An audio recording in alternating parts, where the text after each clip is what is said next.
Mula sa panahon ng pananakop, ang panitikan sa Pilipinas ay may malaking papel na ginampanan. Sa presentasyon ng aralin na ito, unawain natin ang kaligirang pangkasaysayan ng panitikan sa pagbubukas ng bagong milenyo.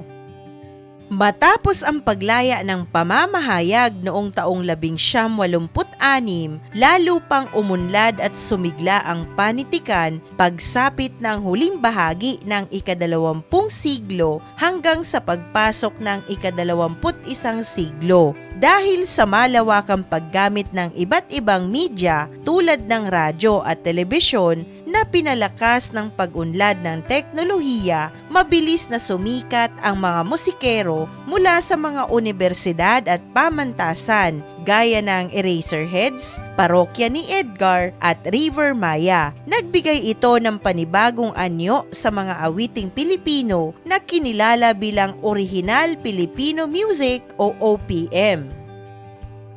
Hindi lamang pag-ibig ang naging paksa ng mga awit sa panahong ito, kundi pati na rin ang karanasan ng kabataan. Hindi pagkakapantay-pantay ng mayaman at mahirap, pagtatanggol sa karapatang pantao, korupsyon, iba't ibang suliraning panlipunan at ang epekto ng kapitalismo. Naging masigla rin ang mga dulang pantelebisyon, lalo na ang mga programang pambata tulad ng Batibot. Patuloy ding tinangkilik ang mga dulang panradyo bilang libangan ng maraming Pilipino.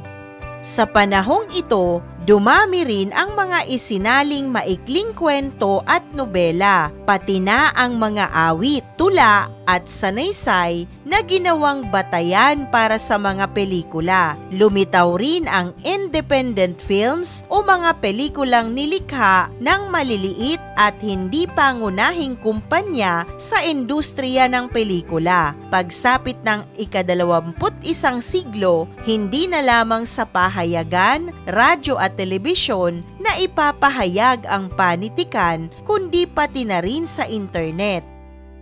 Dahil dito, sumikat ang vlogging, audio sharing, podcasting at iba pang anyo ng media na nagpadali sa pagpapalaganap ng panitikang Pilipino. Gayunpaman, kasabay ng mabilis na pag-usbong ng panitikan at ng iba't ibang paraan ng pagbabahagi nito, napansin din ang pagbabago sa wikang ginagamit. Umusbong ang mga bagong anyo ng wika tulad ng Jejemon at Gay Lingo, pati na rin ang mga salitang bunga ng paghahalo ng iba't ibang wika at kultura na ginagamit ng mga Pilipino sa digital na mundo.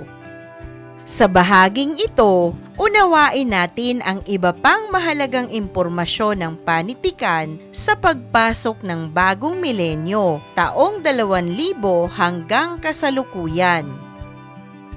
Sa pagpasok ng taong 2000, nagkaroon ng radikal na pagbabago sa anyo ng panitikan dahil sa teknolohiya at globalisasyon. Narito ang ilan sa mga impluwensya ng teknolohiya. Una, cyber literature. Ang internet ay naging bagong entablado para sa mga manunulat. Sumikat ang mga blog at online platforms tulad ng Wattpad.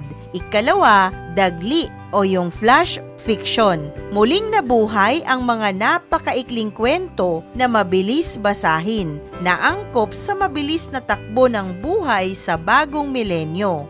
Ikatlo, spoken word poetry. Isang anyo ng tula na binibigkas ng may emosyon sa harap ng madla na madalas ay may kasamang musika. Ang panitikan mula taong 1986 hanggang sa kasalukuyan ay nagsisilbing salamin ng nagbabagong lipunan. Mula sa pagiging boses ng rebolusyon noong taong 1986, ito ay naging boses ng bawat individual sa makabagong panahon. Binibigyang diin nito na ang panitikan ay hindi static. Ito ay nagbabago at sumasabay sa agos ng teknolohiya at pandaigdigang kamalayan. pakatandaan na ang pinakamahalagang pamana ng panahong ito ay ang kalayaan. Ang kalayaang magsulat ng walang takot sa anumang medium at para sa anumang layunin.